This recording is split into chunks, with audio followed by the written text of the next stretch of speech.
Welcome to 50/50 Books, the book review podcast where the books are split in two, and figuring out just what is going on is always a toss-up. I'm Taylor. And I'm Jonathan. This episode we are reading The Lost Bookshop by Evie Woods, up to but not including chapter 31. And just a disclaimer before we start things off. We wanted something a bit more sentimental with the holiday season coming up, which I think is fine. It worked out for us last year. This year, I don't know if we're feeling quite the same energy. I feel like the description we read and what we were anticipating for this book is not exactly what we ended up getting, which is fine, that's happened before, but it has just left us having some trouble while reading it, I think. So, obviously respect to the author, but I don't know if this is going to be one of the ones for us, basically. We've made that point before, I think you're right, of there seems to be a phenomenon of descriptions of books not really lining up to what's going on in them. Mm-hmm. I feel like the description I gave for this in the last episode, which is just based on the descriptions that are out there of the book, like that was my interpretation of what was gonna what this book was gonna be like, and I don't feel like it was accurate at all. Like I feel like I misled everyone with that description because it's not what it is. But I was misled too, just because the descriptions didn't really line up. And like romance, historical fiction, it's kind of a 2-for-1 punch with us with this audience. So yeah. The only other thing I noticed overall with the book is, we'll get into like some of the author characters that do show up later on, but it does seem like it's trying to make a big effort to refer to a lot of known authors and be really appreciative of, I don't know if I should want to call it classic literature, but of older texts, older authors, not so modern. For me, it maybe overdoes it on that a little bit, but that seems to be part of the purpose of this book. Right. I think I had a note that was basically do I recognize this author's name? Yes. Because I studied English in college, and basically everybody being mentioned is just part of the British or the American canon, right? Right. These are the authors you read and that you know about. And that's fine. It is a little uninteresting. I think especially if we're talking about an aspect of being lost, and Opaline was some great book collector and she was unknown because she was a woman. You could maybe emphasize authors that weren't as well known that were women. Maybe that could be an interesting thing to do. But we kind of just bring up the usual suspects, right? You have the Bronte sisters, and of course Hemingway is there, and James Joyce, James Joyce is there, and it's whatever. I don't know. The reason why I feel like things like this don't land, I guess when it's this, it feels a little heavy-handed, right? And I feel like it's almost like social capital for literature people, right? It's let me see how many people I can name drop in this book, so people will be ooh, this person I know about is in this book, To the author's credit, there's people who are real in this book who I don't think people generally know about. We'll talk about one of them later as well. So at least there's some research involved. It seems like the author cared to understand the setting that these real people existed in, and I think that's cool. I think that's a good addition. But it was when we were getting the James Joyce drop, the Ernest Hemingway drop, I was oh man, this is a lot. It feels very dense for that, to be referring to that same group of people. Yeah. I also part of my issue with historical fiction is also a bit of this as well, right? It's fictionizing, if that's a word, real people. It just, something about that feels very wrong to me. And I guess people did it all the time, right? If you go back to even Greeks and stuff, they were talking about people that were real and making stories about them, and it was whatever. Yeah, true. Mythologizing. Yeah. I don't know. Maybe it's just the time period, right? Because it's okay when Greeks do it, but it's not okay when modern people do it. It's basically how my brain works. But I don't know. Yeah, I mean, I think it's almost, before we started recording, you mentioned fanfic, and I think that's kind of the parallel right now, right? It's, you get fan fiction about Twilight, Harry Potter, or whatever, but there was a time there where One Direction fan fiction was really popular, right? And I, in a way, I did also think that was weird, but obviously lots of people don't, right? That's a thing that people were writing, reading, really enjoying. And I think maybe there is some danger to that idea, but it's definitely a common trend that, I don't know, common enough that it's sustained throughout history beyond that. So I guess I'm not that surprised that like that has come over into the publishing world as well. Yeah, that's a really good point, because I remember Henry says something about why he like researches this stuff. Henry, one of our main characters, and it's like, don't you want to know everything about this author you enjoy? Like, don't you want the letters and the correspondence and like every detail of who they were as a person? And I'm like, I don't want any of that, actually. Yeah. Because that and like One Direction fanfic and like writing about people more in this modern time, I think it's just so tainted with parasocialism, right? Like, Yeah. yes, these people are all dead, but it's like still recent enough in my brain that I'm like, I don't want us pretending like we know these people, because we don't. And people that are still alive, especially, like, don't write fanfic about real people. It's weird and it's parasocial, and you don't actually know the people you're consuming content from. There is that divide. So I think that is the separation in my brain. Like, the Greeks are dead enough and old enough where it like doesn't matter. If I was living back then, it probably would have weirded me out a little bit. Yeah. And it weirds me out a little bit now, I think. There's also like the danger of knowing too much, and I feel like for someone like Henry it wouldn't work well if he found out things about his favorite authors that were unsavory, because I when people come into something historical with that angle of like putting someone on a pedestal, it doesn't give me faith that when they find unsavory information about that person that they're going to report on that too. I see what you mean, yeah. Like, they're going to try to maintain the image that they have of that person. And like, you know, we are blessed with things like Twitter in the modern time where we can see some authors spewing horrible things out there. Yep. And we know for sure with evidence, but that might not be as easy to find for some of these previous ones. Yeah, there's just like a line, I guess, in how much you decide to learn about a creator. And it matters to a certain degree. But like, yeah, to your point, are they going to like crumble that pedestal? And if they do, is anybody going to listen? I guess matters as well, right? Yeah, it does. The lens matters a lot, right? Like, is it a historical lens? Is it putting them on a pedestal? Or is it just like, yeah, I like the literature, you know?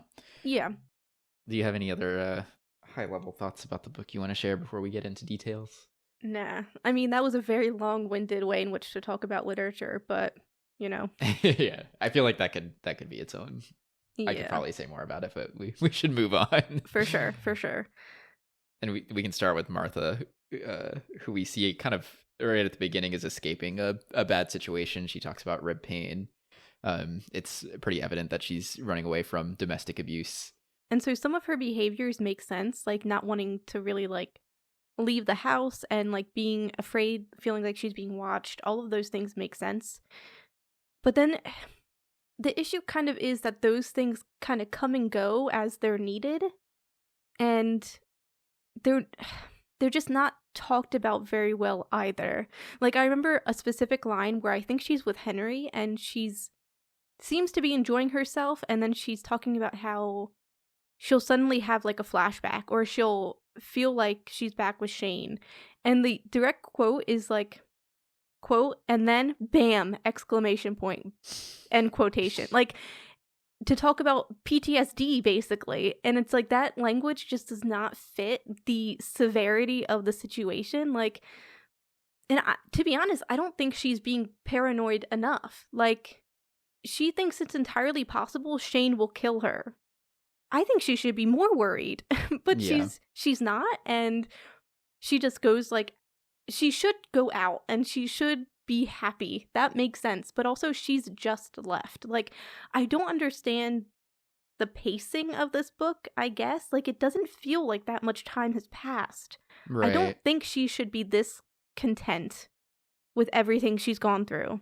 It's especially the case because she makes clear to us that she's aware that Shane has this minion friend, right? Like, that wasn't a surprise to her that this minion friend might be stalking her to like report back on what she's doing, or that even he might be doing so. But like, it seems like this is not the first time minion friend has come. I don't remember his name. That minion friend has come around and affected her life. So you would think that would be kind of a thought in the back of her head.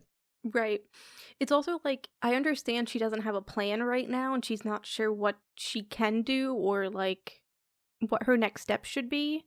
But she also does, right? She wants to go back to school, and she's feeling comfortable here and with Henry.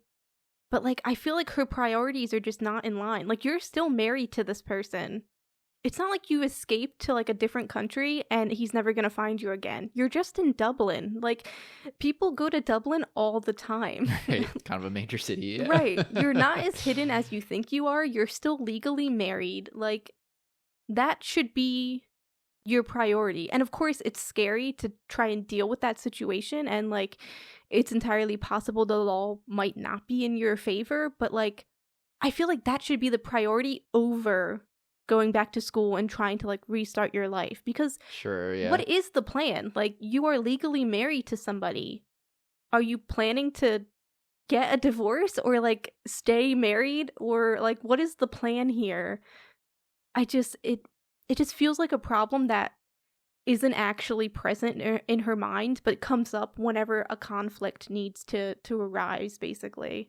Yeah, because on the one hand, I'm hesitant to say too much on it because I'm like, well, it's not like a thing I've experienced, so I don't know how someone's mind might work. We get a little bit of a peek, but maybe not enough of to, like, what she's thinking about when like when Shane shows up later on and stuff. We actually see, like, her kind of instinctive reaction to the situation, but yeah, otherwise we don't really get those thought processes from her. We're just kind of getting the matter of fact and, like, this is what's happening today and this is what's happening tomorrow. So yeah, I guess I'm, like, in between. Like, I think it's possible that someone would react this way and behave this way and maybe get a little bit too comfortable, but it's not the most obvious and not the most believable off the bat without something else to support it.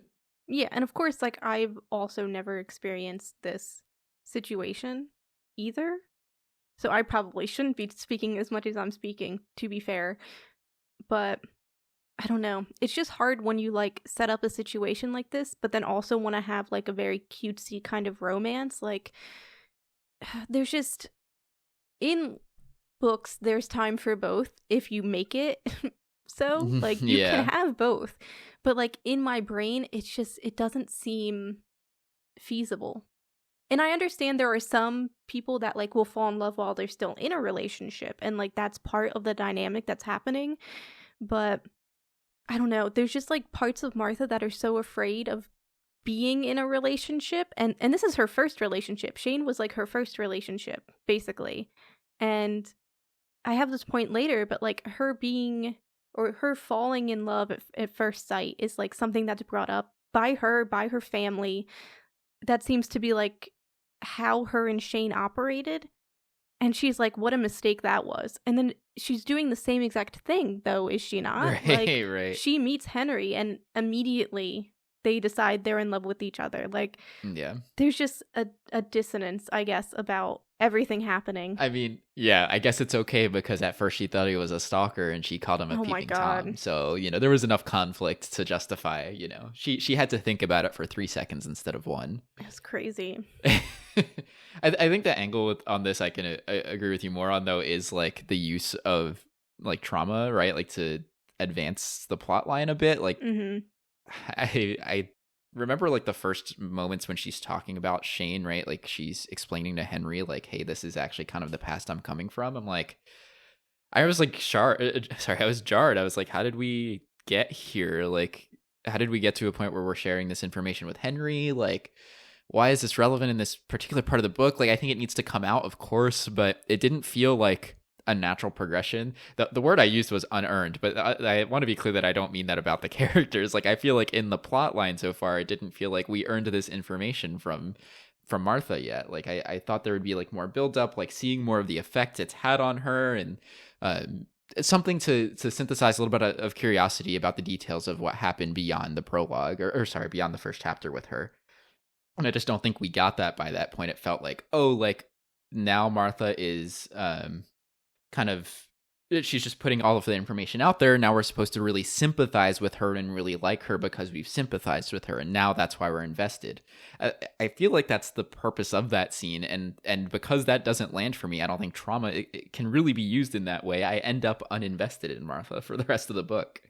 Yeah, I also think it is a quickfire way to have these characters get closer without actually doing much work. Because Henry describes it as like, I don't really know why I told her, like, or why I was so vulnerable. It's like, it's some unnamed thing. And that's like, basically they're in love with each other. That's why they're being vulnerable. I say they could just be friends. This is crazy. We're talking about here. I think it's fine if she wants to find safety in him. I think that makes sense. But I think her understanding that she's looking for safety and like probably shouldn't do anything because she just left an abusive relationship and she's lonely, and then her being like, but I'm in love with him. I think that's like like at that point the trauma of like her situation feels more like a deterrent so that they don't end up together sooner. Same with like the miscommunication trope we get later, which is crazy talk, but it happens. Yeah. Like, it just feels like a pitfall for them.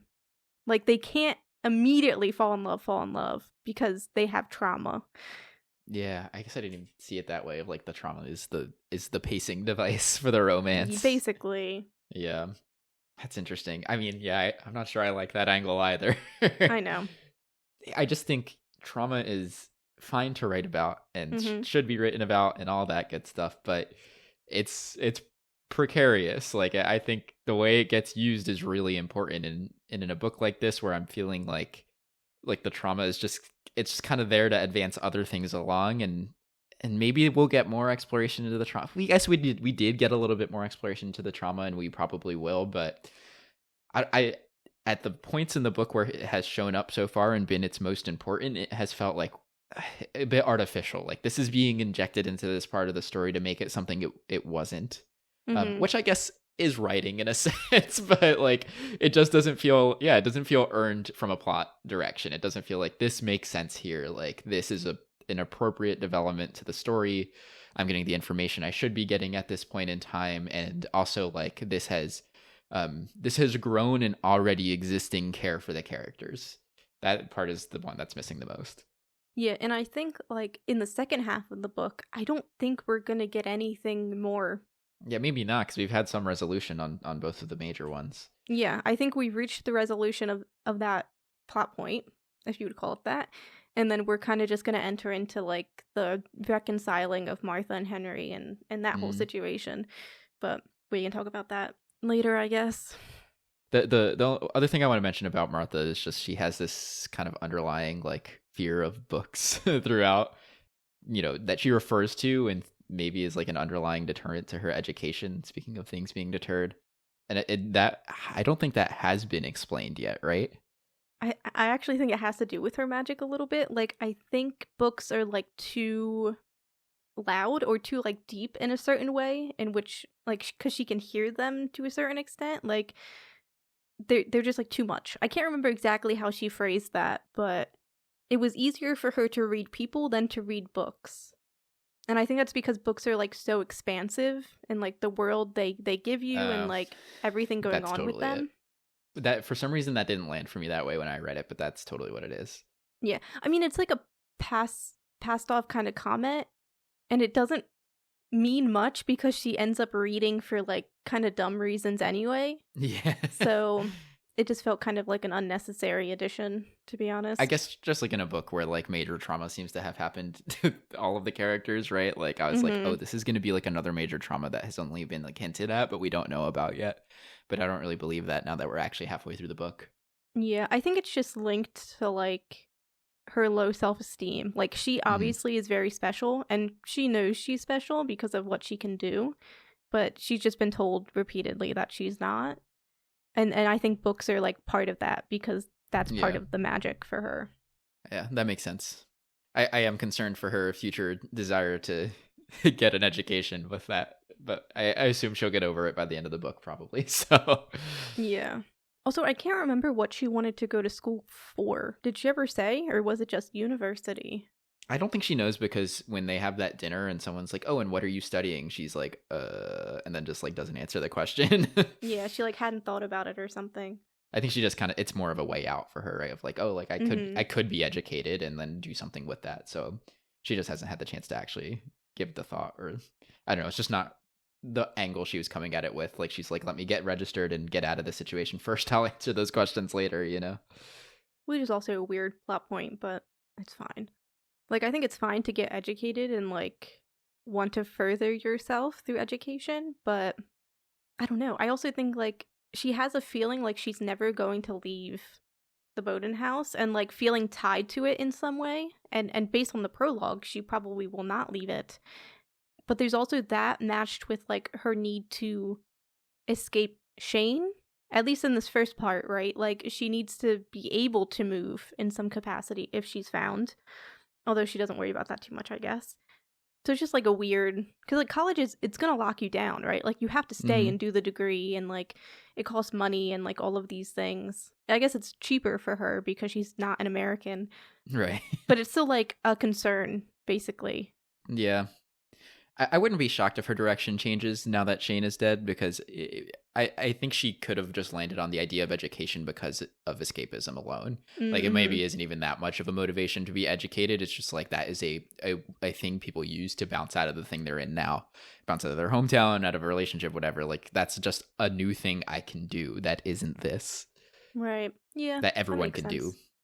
But with that, she might abandon it, right? Like, Shane's dead, so it might just be like, oh, actually, I do just want to stay at Madame Bowden's, and, like, if more happens with the bookshop, right? Like, as she's starting to interact with whatever's happening with, like, the house, like, if she does interact more with the bookshop and then, it becomes her own, she may be like, oh, I never really needed, like, the formal education. I just needed to find something I really, really cared about. And, like, in being in a bookshop, like, I do get to educate myself all the time, or, like, I get this community around me that really educates me, right? Like, it might be just, like, a new angle for her now that she doesn't have that push away, that she can settle down, think, oh, what is it that I actually want? Like, oh, okay, the bookshop aligns with what I want. I'll do that.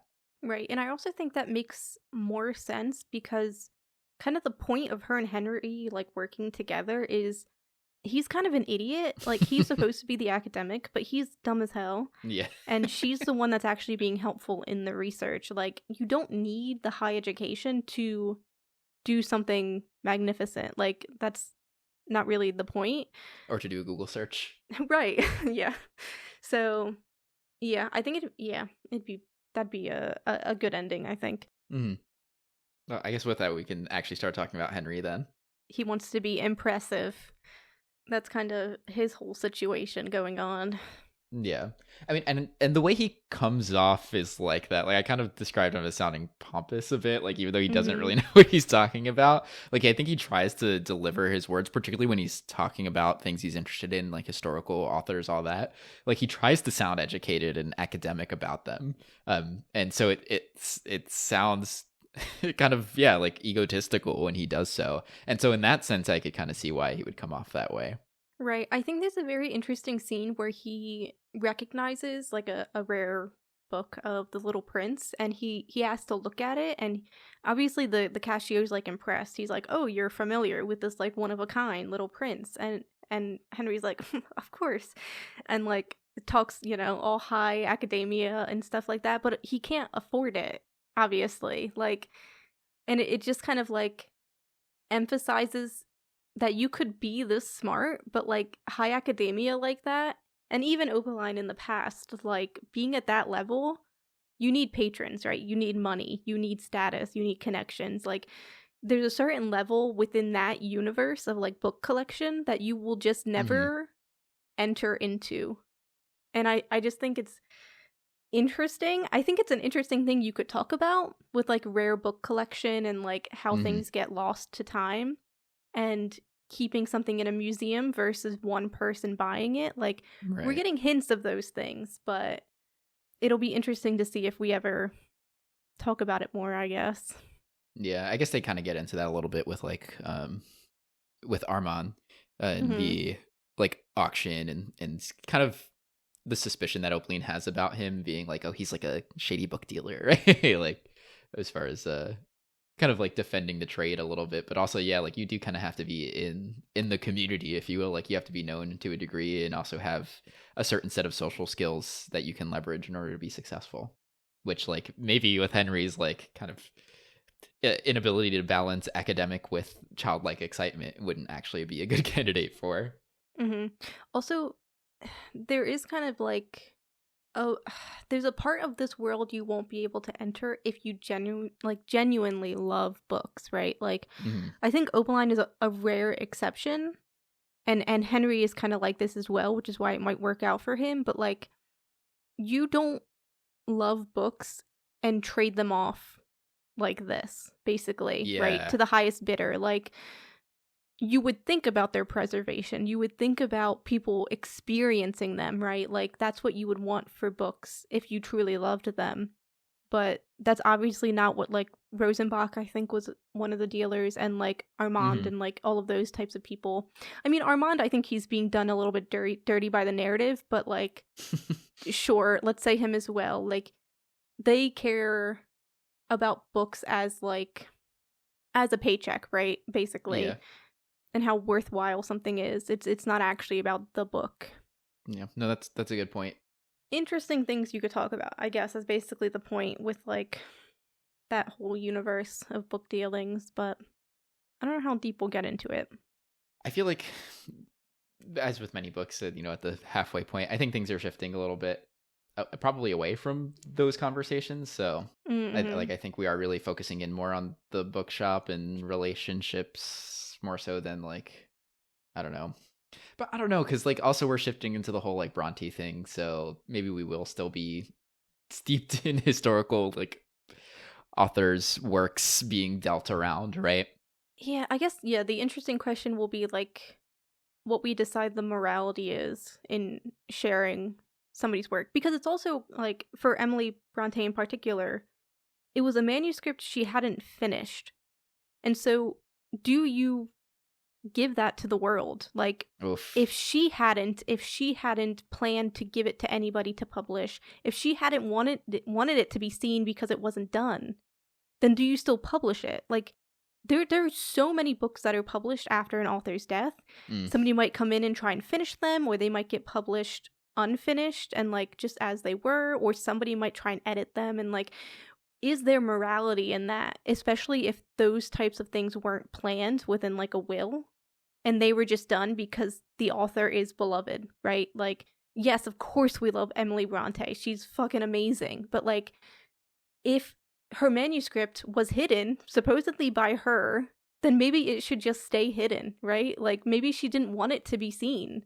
I have so many feelings about this because I've thought about this several times before. Like, I think the most famous example being Metamorphosis by Kafka being a posthumous release, and that is, like, obviously it's like a super well-known book. It's, people see it as super important, which wouldn't have happened if it didn't get that posthumous release. But it was not, if I remember correctly, released with his permission. Like, I don't think that was the intention. And I just feel kind of icky about that. Like, I feel icky about releasing work after someone's dead that didn't intend for that to happen. And, like, that, it gives person no control over their legacy, right? Because that's, of course, a major thing people are going to use to kind of form their opinion about that person, even if they had a previous set of work, right? And the more recent example of this is Garcia Marquez had a posthumous book release, I think, this year. And it received mixed reviews critically, And I feel like, just like, that's not fair. Like, I think it was a family member who decided to release it, but not him. Like, I don't think he intended for it to be released. Like, that's not fair to that person. It feels icky. Like, it feels like we've crossed the line of consent when it comes to someone's personal work, to release it out to the world and have people make opinions and judge it and all that good stuff that they do. But then, like, also, where's the line where it changes over to being kind of like, well, this is a historical thing now, right? Like, this knowing this information would give us more context on the author. It would give us an idea of what they were thinking about before they died, or post these other books. Like, I think there is some valid use of it, but I just don't think the, like, publish it as a book like normal angle is the right one. I see. Yeah, so you're more in line with, like, Opaline's kind of, like, museum idea. Like, yeah, it is historical. It is important. It should be preserved. But it shouldn't be, like, published as if it's a full piece of work. Yeah, just like the lens that society is supposed to approach it with, which maybe is not easy to control, right? Like, you have a book and you put it out in the world, people are gonna do what we do to them, But like the context of, like, like if there was a way to release it in a way where it's like this is intended to be studied, right? Like to be used for context setting for the author, for historical purposes. This is not actually intended to be released for the purposes that a normal book would be released for. If there was a way that we could release things with that context, maybe I'd support it more, but I know that's not what happens. That's not the natural way the public is going to receive it, and certainly not even someone like Henry would receive it, right? Like they just want more, so that's different. Yeah, it's just tough, right? Because people just want, Yep. and Yeah. that just ties into like That's the it, yeah. parasocial conversation before, like. It's like everyone wants a sequel to something until they get it. Yeah, for sure. Interesting conversation. It's weird, like, we didn't vibe with this book, but there is a lot of interesting things to talk about within it. The book includes kind of a lot. Like it's doing a Yeah. lot at once to be a historical fiction and kind of a multiple timeline story romance, and address very specific cases of history too when it comes to authors. And I think there's a lot of interesting things that it's based on. And I think the one thing the author did really well in the book is show that she did her research, you know? I think that's why we're able to have these conversations. In many ways, though, I don't know if I like how all of that stuff landed in the final book here. But it's plenty to discuss. Right, and we'll see if anything changes within the second half. So next part, we should definitely remember to bring these things up again. Yeah. Sometimes we forget. Honestly, yeah. But we should definitely rein ourselves back in a little bit, I think. We were talking about Henry. I guess this is all necessary for Henry's character, because this is what he wants to do, right? Mm-hmm. Like, he wants to be a part of this world. He wants to make a name for himself, and that's why he's kind of searching for the manuscript, which is probably Emily's manuscript, though he doesn't know it yet, and why he's searching for this bookshop. But Henry as a character, he doesn't have like the best reason to be doing this, I guess. Like, obviously he cares about books, and like he loves this world, and like research, questionable. He's not great at it, but he loves it. Yeah, right. That's okay. Yeah, he talks about how he's trying to be impressive. He's trying to appear a certain way. He's performing for people. He's trying to be more than himself, but not like in a healthy way, and like he's putting on a mask to be better type of way. Right, he's trying to prove himself, right? He's like yes, I can do something, right? Like I think he even, I forget what the word was, but he says something along the lines of, I'm trying to prove to my fiance that I'm not a waste, you know? Right, because the fiance thing is so interesting. His whole family dynamic is interesting, because it seems like his family has trouble. We can talk about that. They don't seem that bad, though. Most of them. They seem pretty chill, pretty normal. But of course, he's like kind of isolated due to his father in a certain way. But them and Isabel, like, I don't see where he needs to prove anything to them, basically. Like, it's very clear he just has daddy issues. Right. Because Isabel is supposedly saying things like marrying you is a last resort, but then also that she's in love with him and she felt fireworks. And she's just upset that he's away so much. So I'm like, are we getting like a weird, unreliable narrator about what this character is about? But then also she does cartoonish nonsense where she like talks about going on holiday to Spain after hearing a story about a Jewish man trying to escape Nazi Paris, I think, Nazi France, to Spain and getting turned away. And I'm like, normal people don't act like that. Like, that is so, it was so fantastical that somebody would react that way. I was like, are we just painting her as a villain? Like, I don't understand what's happening here. I feel like I could believe that one. Some people who are, especially if she was not paying him actually any attention, right? Like, she just like picked up a word. Oh, she just like, heard, oh, Spain, yeah. you know? It's just, her character, I guess, just doesn't make sense in my head, because is she just lying then about being in love with him so that he feels bad? I guess maybe, right? I don't know. It's just a bad relationship, right? Like, I don't know. It feels like the way that she's being painted is like she just needs someone to be like to have around, like someone who she can like share her opinions too, and like maybe be a little bit mean too, like just, but it doesn't actually matter who it is, which I feel like Henry is a perfect target for, because he seems to just be the guy around for Martha as well. Like, I don't think it actually matters that it's Henry. I don't think she cares either way. I think she's willing to say whatever keeps Henry in the position she wants him in, which I guess is villainous, right? But yeah, and the issue is that it's like reciprocated, right? Like, he admits that he wants her around because it would make him look good and he can show her off, right? Like, yeah, I mean, even when he shows up to the door to break up with her, he's like, oh, she's so beautiful. right, like, he is also the problem here. Like, he is also toxic within this relationship. 100%, yeah. And we see it more with Martha, but, like, it's not like he wants an equal relationship. He wants somebody who thinks he's smart and impressive. Mm-hmm.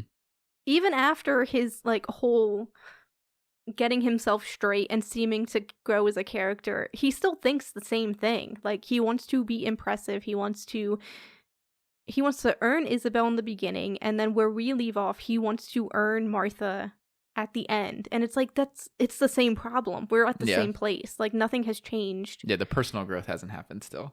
Yeah, and him throughout this book, I just didn't feel like he was performing or, like, at all. Like, I guess he's talking like he is pompous and, like, he knows more than he needs to talk about, but, like, for me, those things came across as him being excited about those things. Like, foot in mouth, like, he's saying more than he has to because he loves talking about that kind of stuff. Like, that's fair. That didn't feel like pretending to me. So him thinking that about himself just didn't make sense in my head. Like, that's not how I read him. Yeah. But maybe that's a me problem. I don't know. I think more than anything, it's just how he comes off versus, like, what is in his head. I think that's part of his problem, right? Like, I think he doesn't have a lot of self-control.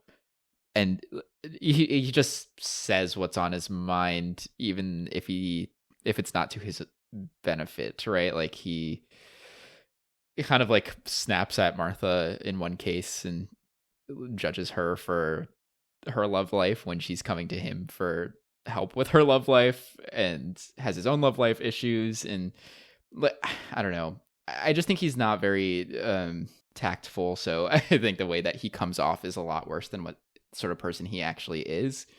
Like, the actual issues he has aside, like, I think it makes him look like he has different issues. Right. It's just interesting because he's like, Martha finally sees through me trying to be like this people pleaser and, like, me acting like how people want me to act. And it's like, first of all, I don't feel like Martha ever saw through any of that, because I don't think that existed. Like, I don't think he ever acted in a way that was beneficial to the people around him. Like, I guess kind of when he was engaged to Isabel, he was going along with what she wanted, but it was also what he wanted. So that doesn't make sense. And him, like, saying dumb shit and, like, geeking out over things and, like, all of that kind of stuff, like, that's not you being a people pleaser. That's just you being yourself. Yeah. So I don't understand, like, what Martha is truly seeing in you, which is what his, like, revelation seems to be. Like, yeah. It's just, I mean, I also don't know what Martha is seeing. So. I mean, yeah, it's true. The whole thing here for me is, like, they're both going through their stuff, and, like, I think part of this for Henry is, of course, like, trauma response as well, like, as far as his self-perception. But, like, the thing that's continuing to lack for me is, like, why they are interested in each other. Kind of not unlike what you're saying with Isabel, was like, why are they even interested in each other? Like, I don't really see what the other one has that makes the other one, feel good. Like, and they just seem to be, like, people who are similar age and happen to hang out with each other because why not? Like, I've yet to figure out what I'm supposed to grab onto. Like, Henry is kind of like, he's not offering much, really, and, like, Martha's going through something right now. If anything, she's offering more anyway because she's a little bit better with her words. Like, I think she has displayed a bit more supportiveness, at least in her behavior. So I just, Henry is not making the cut for me. He feels like a low bar. Like, I think they're not right for each other, and maybe, like, both need to take some more time before they think about being with each other or with anyone else at all. I don't know. Yeah. I mean, I think they do kind of sum up what they like about the other person, but it's just those things are so superficial and like don't make sense that we want to move on from them. Like Martha talks about how she is kind of lonely and like basically touch starved, and like Henry is kind of making her feel like she belongs, and he is around, right? He is a guy that's around. So I think that's literally it. Like I think it's kind of like a rebound situation where she's in a vulnerable situation and there is a guy who is kind of safe and kind of nice, and that's way better than her last husband, to be honest. So like, why not? Again, the bar is low, right? The bar is in hell. The bar is in hell. Yeah.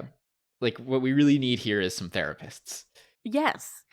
And for Henry, he wants somebody who thinks he's impressive and who listens to him. But the issue is, Martha even says this to herself, like, listening to Henry makes her feel dumb.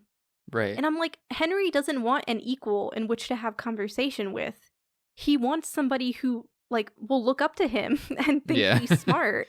And I'm like, that's not a good reason to like somebody either. But, like, he is a man, so I guess it makes sense. Right, but also she's, like, wanting to be educated, right? And actually, in a way, he has supported that, so he's not helping her become the person that he wants. So I think they could reach a point where they have, like, more equal conversation, but, like, for them to be in love within this context, like, it doesn't make sense. It doesn't make sense, to be honest. Like, you're right. They need to go to therapy. It's just such a good chance for, like, kind of what you said earlier, for them to be friends, right? To be supportive to each other, to help each other as they recover from their various situations and kind of find themselves a little bit. They don't have to be in love. It doesn't make sense for them to be in love given their context, but they can use the sort of similarities between them and even the care that they might develop for each other to help each other on their own paths, where those paths aren't really aligned with each other.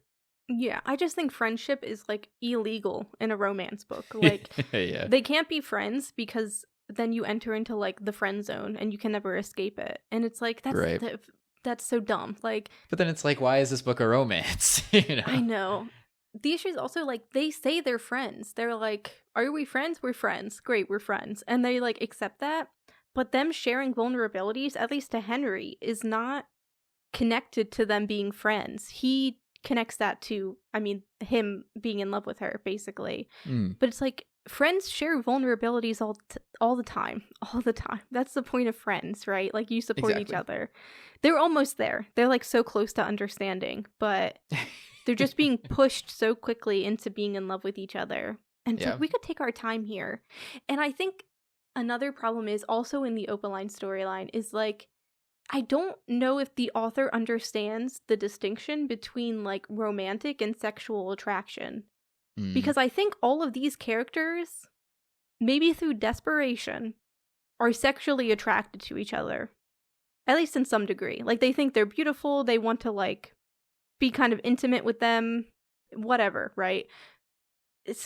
Some of them have not yet reached, I think, romantic attraction, or at least they don't have to. I don't think they need to, right? Like, Opaline's whole thing, she could just be sexually interested in these men. That's fine. Yeah, I think that's more true for her than it is for the modern characters as far as, like, the sexual attraction. Yeah. I guess I also think, like, falling in love at first sight, meeting each other through a window, it's physical attraction completely. Like, and these two have not yet. They've shared, like, one vulnerability between them, which I guess is a start, but, like, even that is not enough. It just doesn't feel like enough. That comes back to the thing I was saying earlier, right? Of, like, using trauma to, like, synthesize plot points, right? To be like, well, they feel right. And you kind of brought it to this specific angle, right? Of, like, if you, just because you've shared trauma, now we're in love, right? Like, that's not enough. Like, yeah, maybe it does bring you closer together, and, like, that comes with its own thing, but if that is what's causing you to fall in love, it's shaky grounds. Like, that's not actually the person there, right? You're learning about their history, their experience, things they're going through, but that doesn't actually bring you closer to the person that they are. Right. Yeah, because they do that, and then they're like, we're friends, we're supporting each other, and then we get, like, a confession scene, they kiss, and then they're, like, going to sleep together. They are so ready to sleep together. It's crazy. So it's like, the cutting of sexual tension, so. Yeah, it's just, I mean, cheating, first of all. We're just accepting that people are cheating here, but then also, you guys are not, like, romantically entangled at all. Like, Henry from the start has basically just been physically attracted to Martha. And Martha is desperate for a connection. I said it. Yeah, and honestly, like taking your angle of people are sexually attracted to each other, I could definitely see it, especially for Henry, being that because he is sexually attracted to her, he needs to justify sleeping with her by developing feelings for her. I see. Yeah, for sure. So, and that could be informing where he's like, well, of course I like also like her as a person because she's hot. You know, like it starts finding ways to convince himself that that's the case. Yeah. I mean, obviously we're not gonna talk about any of that as a possibility because we just have to accept that they're in love. Yeah. But it feels like 0 to 100 progression wise. Yes. What else do we talk about? Henry's relationship with his father. We mentioned a little because of his trauma, but there were some parts of this that I felt, at least in my opinion, left a little bit to be desired, where he has this kind of like reckoning moment where he visits his father after not really wanting to visit his father, but basically his sister told him to do it, so he does. And they have this thing where like it seems like the center of conversation is like, I know like addiction is a disease now, so my life might change, and like haha, like who knows if things will get better or not. And Henry's kind of like, I appreciate that, like this is good, let me like also apologize for things I've done. It was weird. I didn't like this conversation at all. And I think maybe if this book had come out like 15 years ago when people like were talking more about addiction being a disease as kind of a revolutionary thing, it would have been like, yeah, cool, this is like nice, we need this. But it felt very like kind of basic and back in kind of the unearned category of like, why is this enough to like is this enough to justify a feel-good moment? Is this supposed to be a feel-good moment? Like, are we going to leave this behind us and never talk about it again now? Which I think is the case. Because if so, like, it's not, it doesn't feel resolved to me, like, to have this one conversation and be like, yeah, all is good now. Like, you know, Henry's going to be able to develop into a full person now that he doesn't have to think about this. Like, this isn't enough for that. Yeah, I think similar to Martha's trauma, this is like bringing an end to the story so the characters don't have to focus so much on what their trauma is supposed to be. Like, it is supposed to basically, I think, heal them so that they can just focus on their romance in the second half of the book. Because, to be honest, this whole section with him talking to his father is kind of bullshit. Like, yeah. First of all, I am familiar with drug addiction. Like, I haven't dealt with this specific scenario. I haven't dealt with, like, abuse to Henry's degree. But, like, I understand a little bit of what's going on here. And I do agree, drug addiction is like a mental illness. It's like a disease. It's something you will deal with for the rest of your life. Like, it'll never go away. But that does not excuse abuse. Like, that does not excuse good or bad behavior. Not good behavior. That's crazy.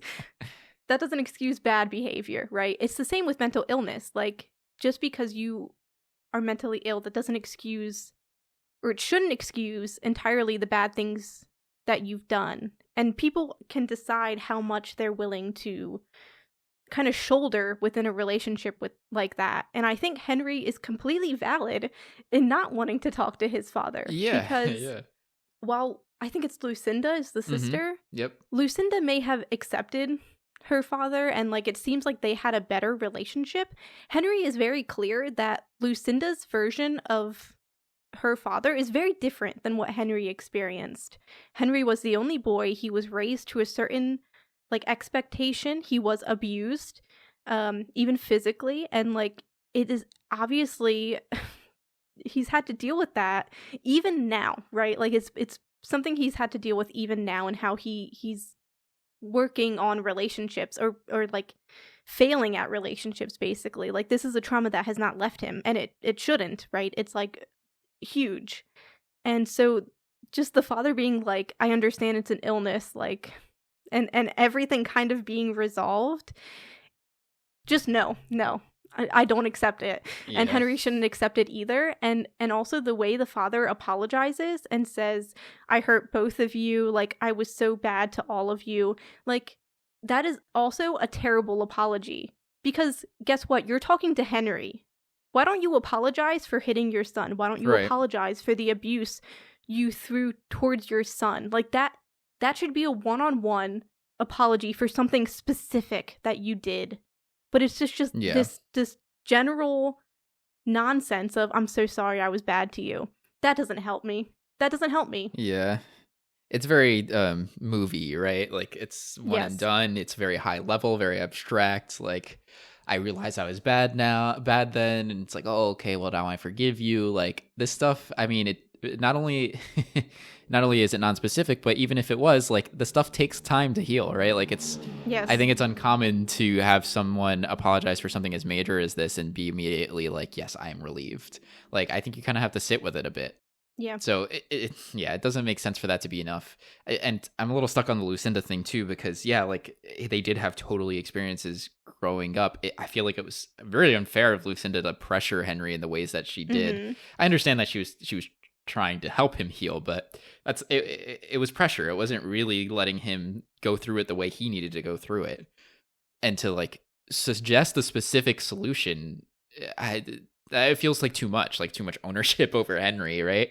Like, this is why I'm saying, like, we need a therapist here. Like, let him figure it out himself. Maybe guide him or push him in like in the direction of figuring out his way, but don't tell him what to do.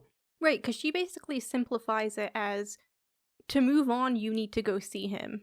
Mm. And it's like, he doesn't, right? Like, yes, Henry needs to move on and he needs to grow past this. And I mean, in my opinion, he just needs to grow past his father entirely. Like, right. I don't think you need him in your life at all. And I think it's completely valid if you don't want him in your life at all. And you go to therapy and you talk to somebody and you deal with the trauma he's left you in a responsible way. But just like facing your demons, quote unquote, like whatever this tries to set itself up as, it's a simplification of a very difficult and nuanced problem, right? And Henry's takeaway being, the alcoholic that was my father, that was an imposter. Who I'm looking at clean, this is my real dad. That is not true. It's just not true. It was your father the whole time. The whole time. It is still your father. When he relapses, or if he relapses, like, if he stays clean, all of that, it's still the same person. Like, he should really acknowledge too, like, the existence of the person that he was for most of the time when he grew up, because that's really the part that affected him. I mean, of course, like, they have an ongoing relationship now that they have to contend with, but like, when we're thinking about kind of, childhood trauma, developmental trauma, like, that is what he was. Like, right. To be like, yeah, it was an imposter. It's like, it doesn't actually even matter if it was an imposter, because that affected you the same way either way. Like, that is what you have to address. Mm-hmm. It's like trying to compartmentalize. Yeah. Which isn't healthy, by the way, but it feels like trying to compartmentalize. Like, oh, I'm going to lock up this imposter of a father, put him in a box, and that's the past. Yeah. And now I'm moved on. And this is who my father actually is. It's like, that's not the case. Like, that's not a healthy way to move on. That's not how you deal with something like this. Yeah, just all around unsatisfied with how that all went. Yeah. Ugh. Very upsetting. Very upsetting. But also, I don't know if it's going to matter at all in this, like, in the entirety of this book. I think you're right that this was just kind of used to end that storyline in a way so that they can refocus for the rest. Which is such a slap in the face, like, to this actual situation. Yes, yeah. Like, it could have been developed to be complex, right? It could have maintained, right? Like, kind of what you're saying of he could choose to not have a relationship with him, or if he does, he could accept that this is not just we had this reckoning and now things are back to normal. First of all, I don't think there was a normal, but that seems to be what.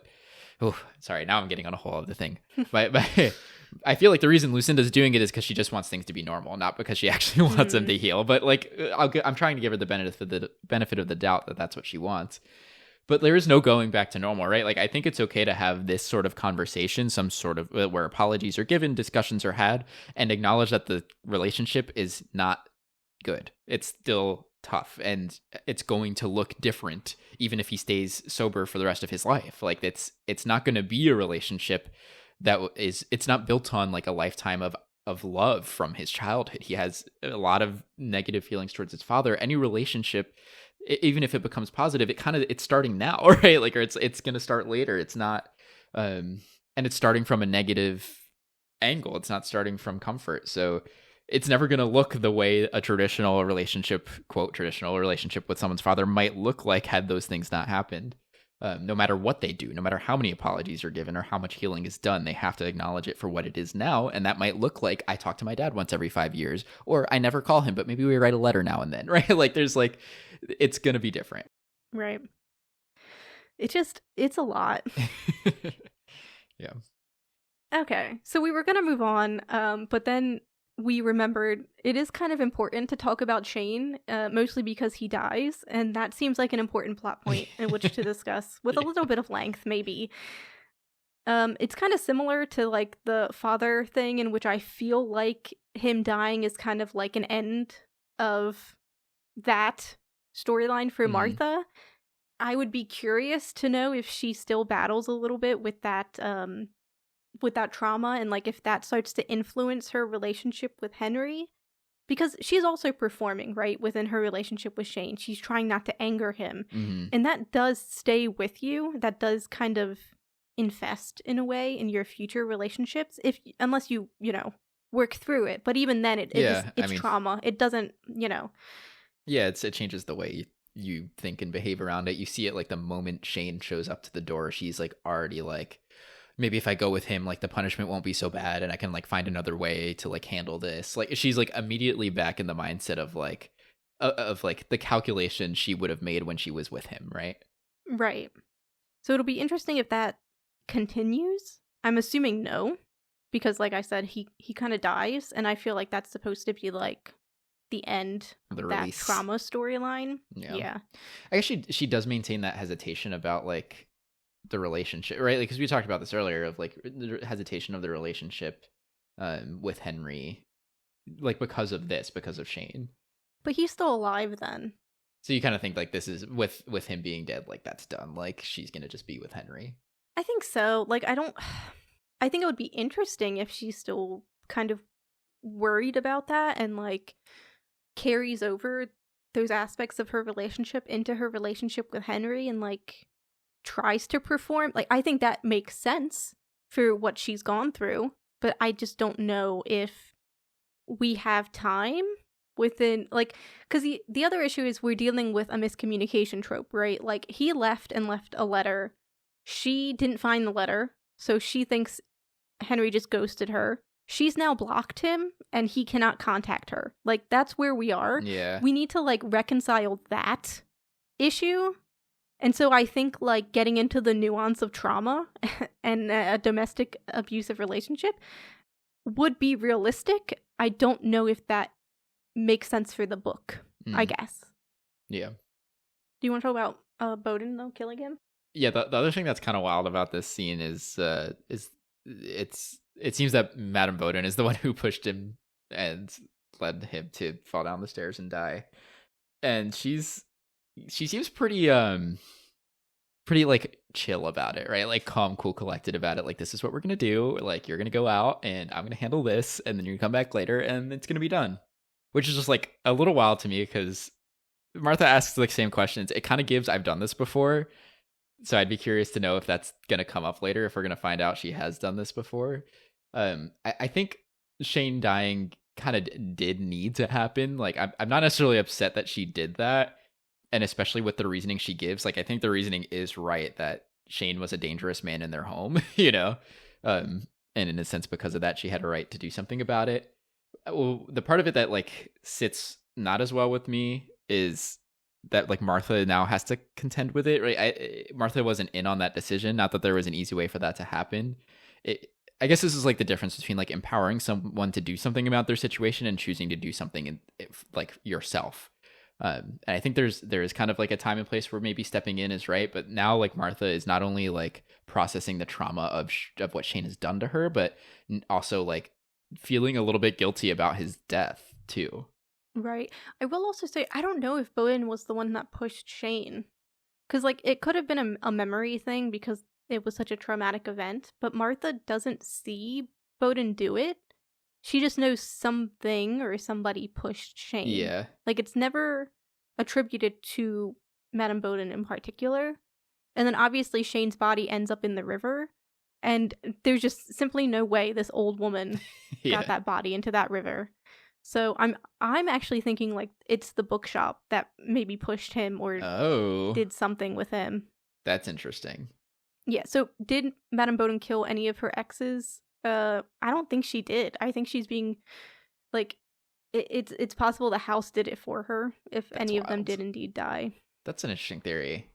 Yeah, I guess I could see that, and then she would still be knowing but not having done it herself. Right. Hmm. So, speaking of the bookshop, I guess we will travel back now to the 1920s and talk about Opaline finally. Yeah, We got there. famous, yeah. She is from a, I guess, wealthy-ish family. They have some kind of name for themselves. So obviously her job is to get married. Her father has passed away, but her brother is a piece of garbage. Yeah, he's like literally a mass murderer. Yes, Like, he is. crazy. Yeah, he was called the Reaper in the First World War, because he would kill anybody who showed fear, basically.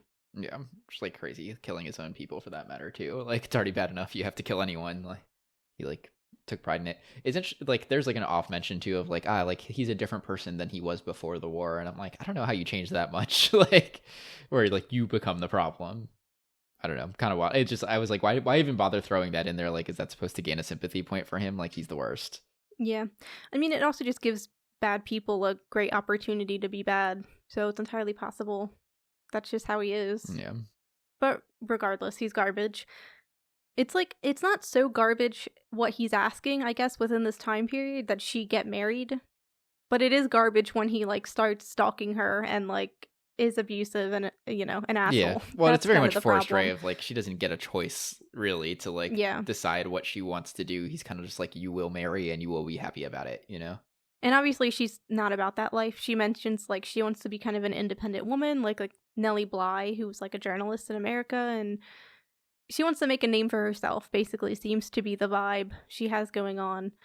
Yeah, I don't know. When they introduced the character, it was giving like Belle from Beauty and the Beast. You know, it's just a girl who likes to read and like wants to find her own little path. You know, she's a little different from the rest, which is so funny when she then goes on to call her bookstore Belle Books. But I was like, I don't know if that was the Belle they were trying to refer to with that, but that's definitely how I saw her. I'd believe it, because, like, her only being close with her father and, like, escaping into books, basically. Yeah. It's very, very Belle-coded, I suppose.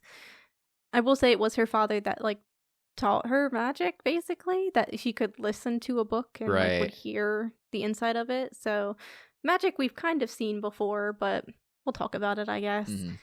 It's also not magic she uses, like, actively. Right. It's just kind of present. Yeah, it's kind of like the bookshop, in which it's a very magical thing just kind of there. Yeah. And we're not really, like, dealing with it in any significant way. Yeah, I guess I can quickly mention this off thought I had. Oh, gosh. Yeah.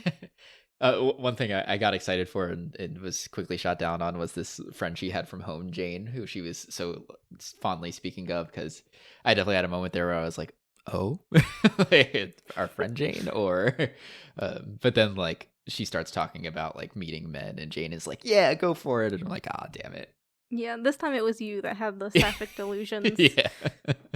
But yeah, it's very quickly understood that she is as straight as can be. Yeah. Because she instantly escapes the possibility of a marriage and wants to, be an independent woman, and of course that means she falls in love with a man. Yeah. Like immediately. Yeah. Which, I'm not saying an independent woman who wants to work can't fall in love with a man, but I don't know. I feel like we can allow some separation, at least a gap in time, Yeah. Like, she hasn't even made a name for herself. I don't know.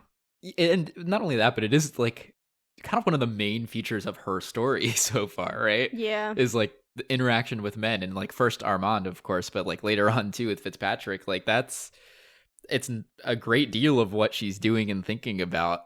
It's not that she's not also thinking about books and the bookshop and like working and all that stuff, but you would think that would have been at least a greater percentage based on her desire for independence and finding her own way. That would have been a greater percentage of the story.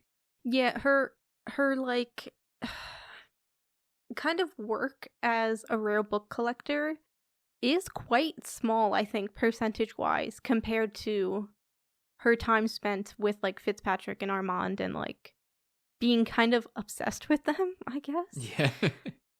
God, yeah, the way she talks about Armand really had me feeling icky again. Yeah, he's the first man. He's the most important man, I think guess. so, yeah.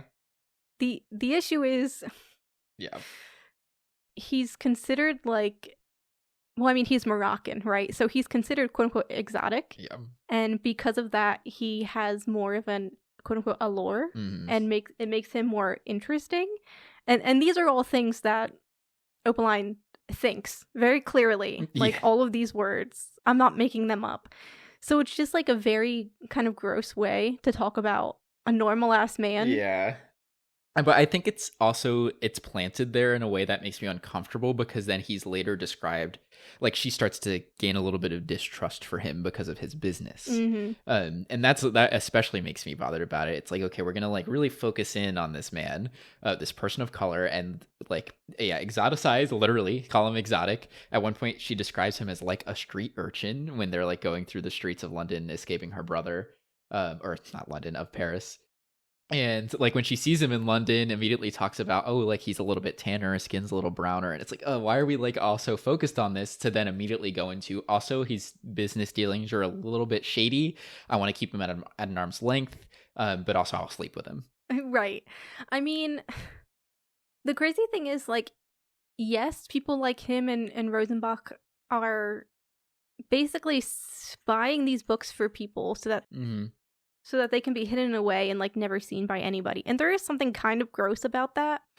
But also, you don't like, that's such a leap in character, I feel like, to make about Armand. Like, you don't know, like, he's doing his job, right?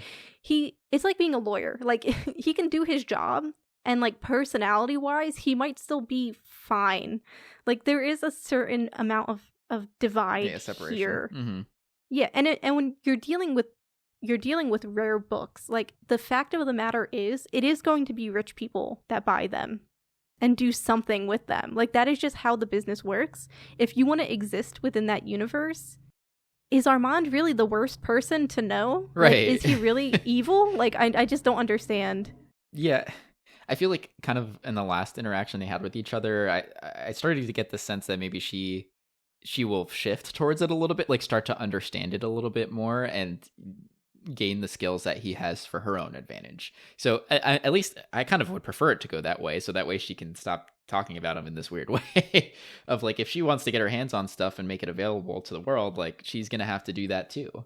And it's entirely possible the people Armand is working for love books just as much as Opaline does. Yeah. Like, there's no reason to believe otherwise.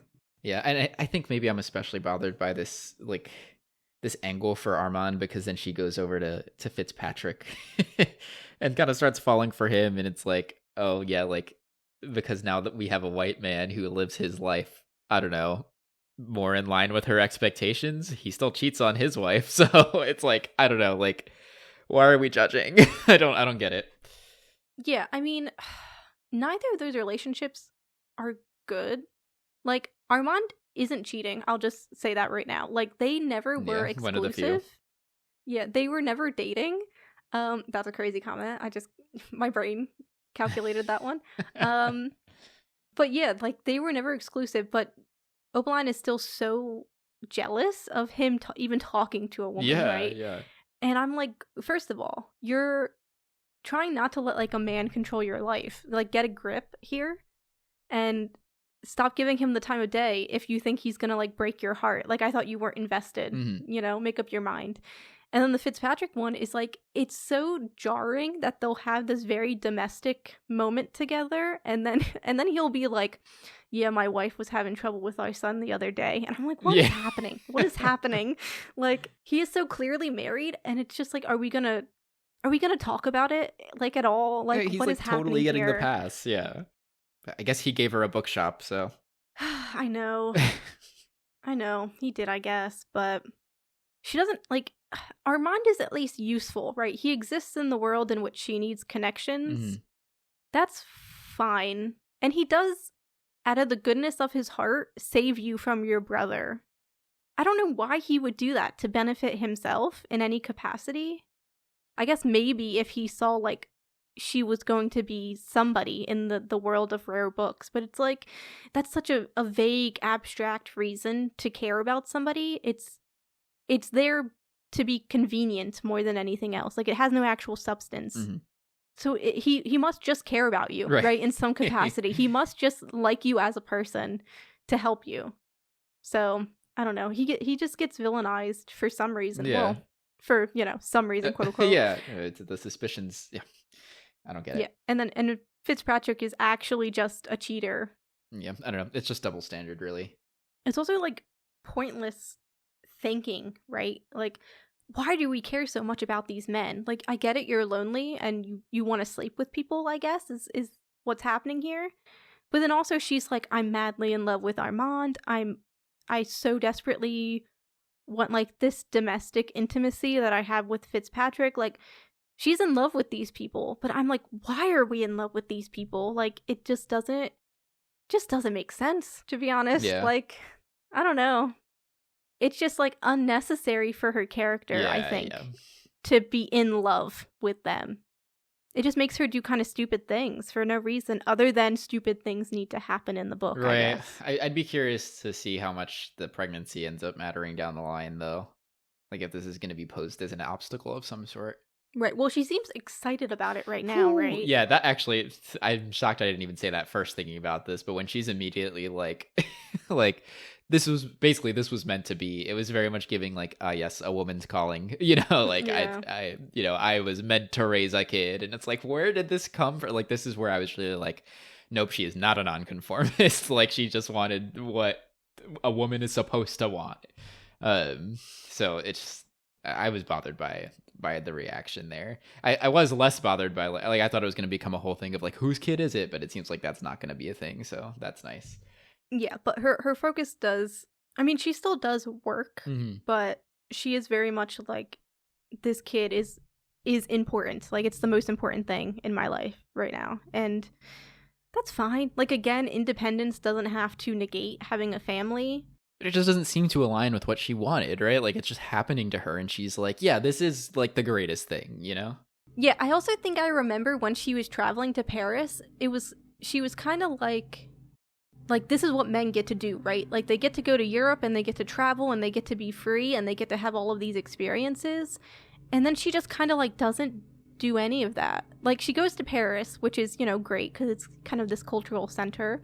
And she does get to meet Sylvia, who probably introduces her to a lot of people, because Sylvia isn't just a bookshop. Like, she sets up like, it's a writing group, it's like a post office, it's, a gathering place, it's all of these things.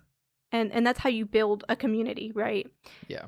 But then she goes to Dublin, and like, Dublin, I guess, is a city, but it's like, it's not like an international center like Paris, yeah. Right. She's kind of in the middle of nowhere. She can't really leave. Like, she's still worried about her brother. She's not really traveling. She doesn't have the money to travel. Like, she's kind of stuck, right? Yeah. She's stuck.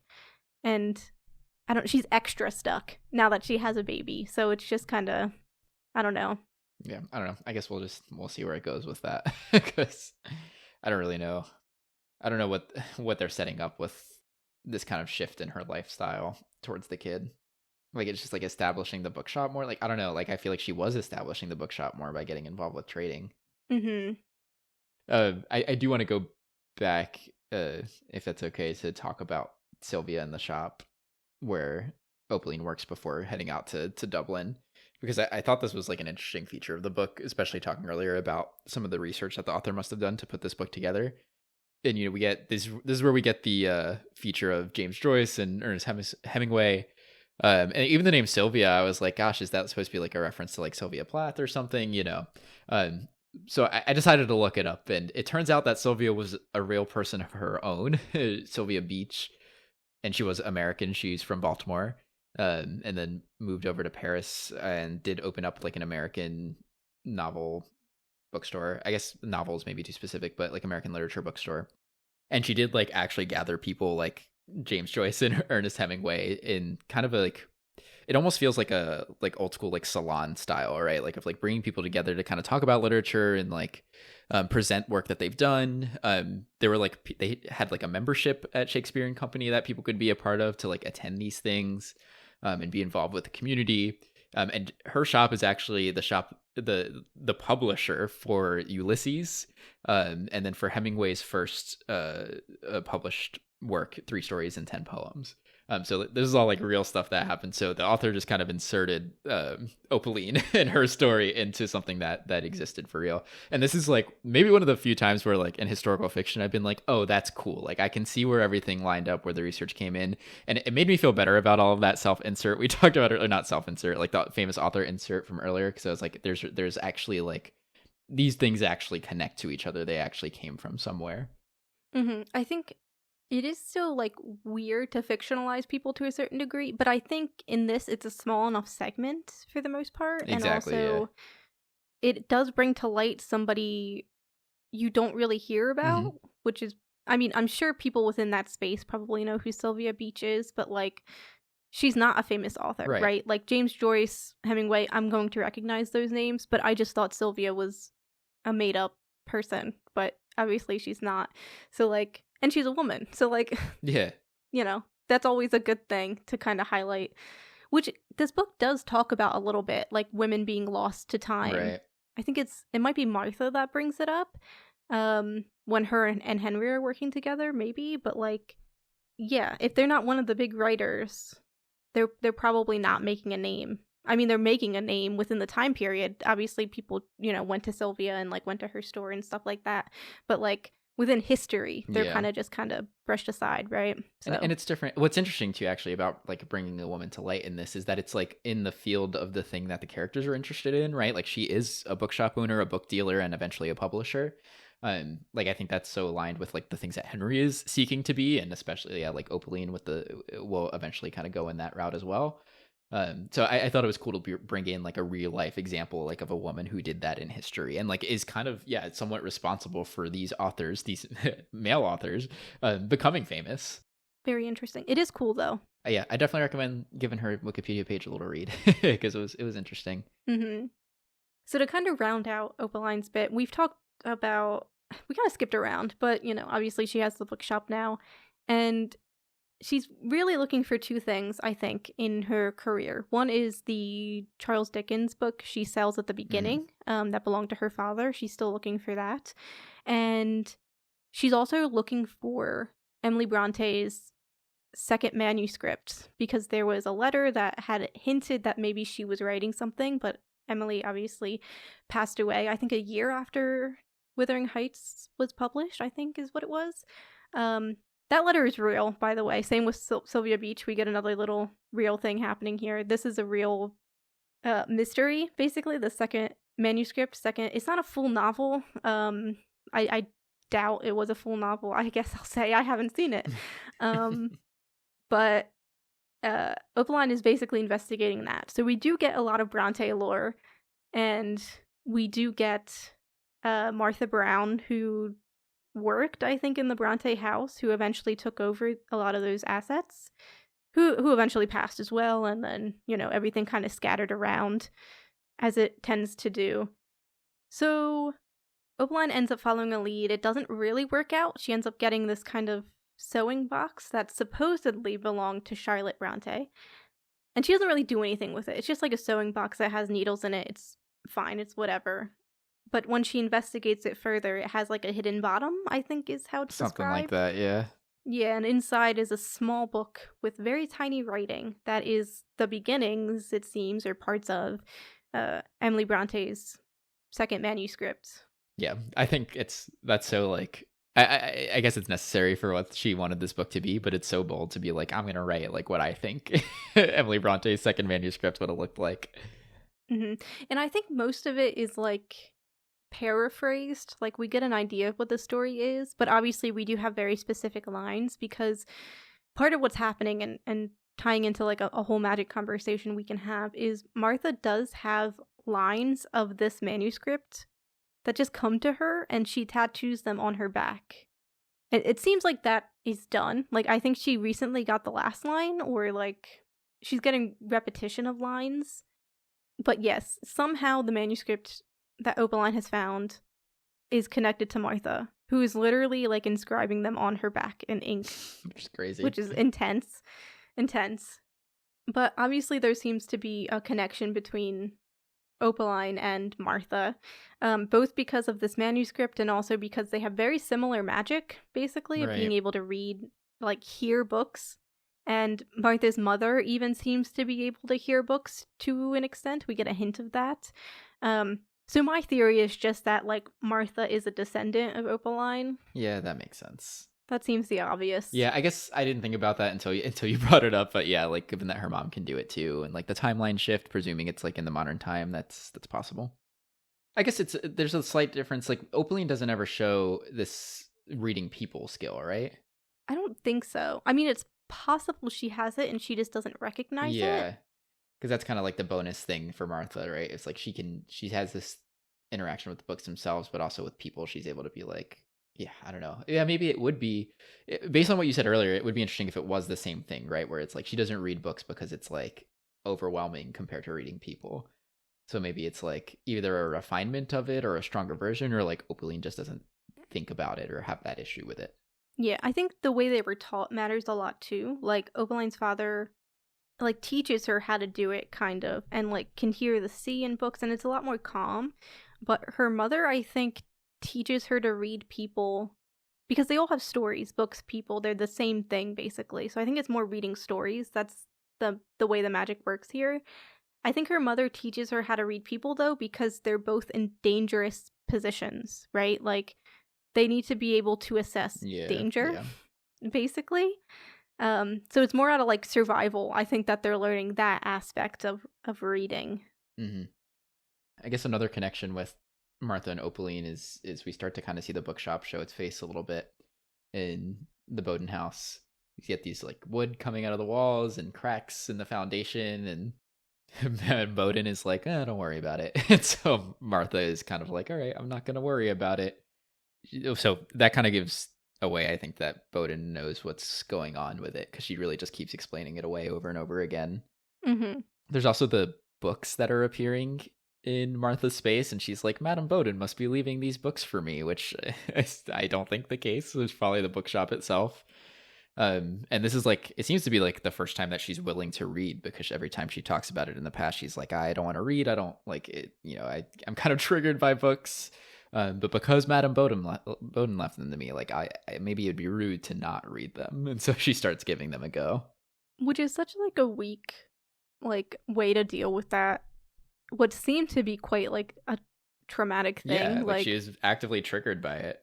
Yeah, and she's just like, well, if this woman I'm working for wants me to read it, I guess I should read it. And I'm just like, that feels not substantial enough, but okay.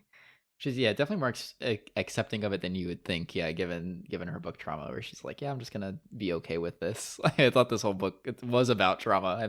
Why are we not processing this a little more? Her response to magic is also just weird because, like, she has people reading magic, which I guess has desensitized her, but she also has this mysterious tattoo on her back, which she's, like, never investigated, never looked into. That's a good she point. Just kind of does it. And then, this mysterious shelf and these mysterious books appearing out of nowhere, hearing about this mysterious bookshop. It's just kind of like, you could maybe be, like, a touch more interested in what's happening. I don't know. Yeah, I think we're getting to that point finally, right? Like, she's realizing there's information connected to what Henry knew, and he did suddenly disappear, so there's that. But, like, I think she's realizing, like, oh, there's definitely, we can figure something out now. It is kind of crazy that Henry's the one that presented this mystery completely, but he's done nothing. Yeah, and learned nothing, right? He'll return, and Martha will probably be mad at him and then forgive him and then share all of this information, and, like, will probably lead him to the bookshop in some way. And it's like, honestly, Henry just doesn't need to be there at all. Like, he's not doing he didn't earn anything. any of it. Yeah. I just, like, what else is left? Like, the story of Opaline is kind of being figured out by Martha because of the bookshop, and, like, I feel like at this point in the story, maybe we'll feel different at the end, but it feels like this book could have just been about Martha and Opaline. Yeah, I agree. Like, I'm not seeing what Henry has added. I mean, other than a romance, yeah. Yeah, I mean, because even, sure, I guess he's got his own, like, trauma story, and it's a different one, but, like, I'm not sure we've gotten anything out of that we're not getting out of anything else. And maybe with that space, we could have actually done some more processing of the whole Shane thing. Yeah. Like, the only possible thing you could say is he's the one that has, like, the letter from Opaline and, like, Right. introduces the mystery. But also, I think if Martha is staying in the room connected to the bookshop, she could just start investigating that on her own. I mean, it's also not like the bookshop hasn't handed her something directly. So. Yeah. Well, I mean, yeah, we'll see what happens second half, but I feel like that's going to be a feeling that persists, Yeah. honestly. So the book seems pretty straightforward. There are a lot of interesting things happening, though, that could take precedence, I think, and we could have great conversations about them, depending on if they matter in the second half of the book, I suppose. So I guess we'll just have to see what happens. Yeah. So obviously next episode we'll finish things up, and if you have your own thoughts and theories, the Twitter is 5050_books. There's also the Goodreads, the YouTube, blah blah blah in the description. And we'll see you guys next time. Bye-bye.